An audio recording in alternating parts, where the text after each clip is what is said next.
Tidbits from TNT, Monday morning the 9th of December 2024.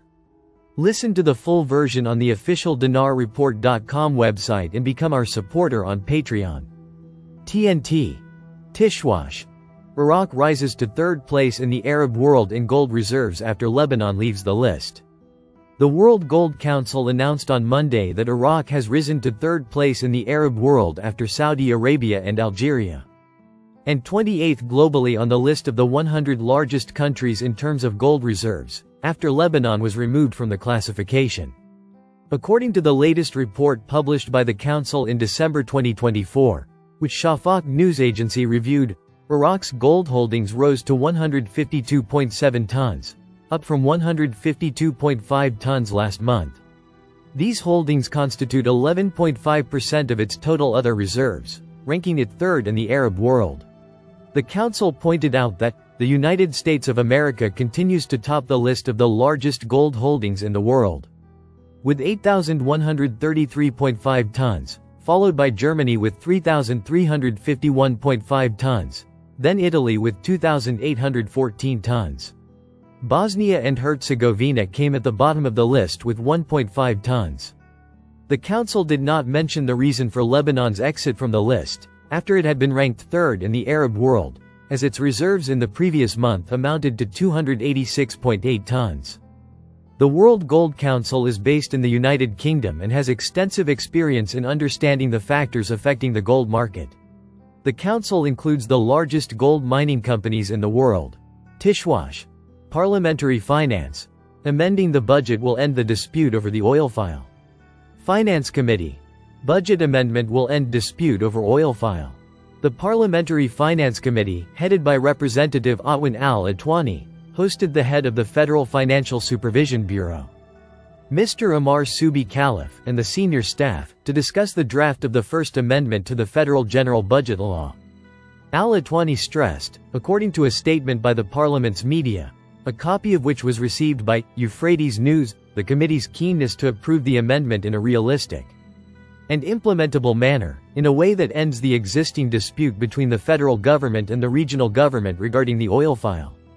He also pointed out that the completion of the committee's work on this amendment is dependent on the presence of the Ministry of Finance to clarify the legal basis for disbursing financial dues to foreign oil companies operating in the region. For his part, the chairman of the Federal Financial Supervision Bureau reviewed the schedule of financial dues between the federal government and the region, stressing the documentation of these dues in the Bureau's reports, with the addition of notes regarding the delivery of the region's oil and non-oil revenues to the federal government. The chairman of the Financial Supervision Bureau stressed the need for the amendment to include clear mechanisms for liquidating financial advances before the end of the year to avoid their accumulation. He stressed that the agreement based on this amendment is good and implementable, with the need to address the observations referred to. The senior staff of the Financial Supervision Bureau also provided a briefing on the progress of the procedures for localizing the salaries of the region's employees, indicating that the localization rate exceeded 80% in the banks accredited by the Central Bank of Iraq, with the end of the year set as the final date for completing the biometric cards to ensure that the problem of duplicate salaries is addressed. Tishwash. The Center for Banking Studies announces its training plan for the year 2025.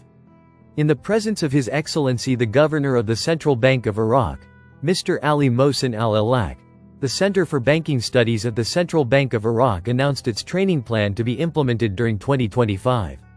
The Director General of the Center for Banking Studies, Dr. Mustafa Munir, said that the center will provide specialized accredited courses and tests in the fields of the financial and banking sector, providing workers in this vital sector with accredited international certificates and practices, in addition to providing solid scientific consultations and studies in the financial and banking fields of the Iraqi banking system.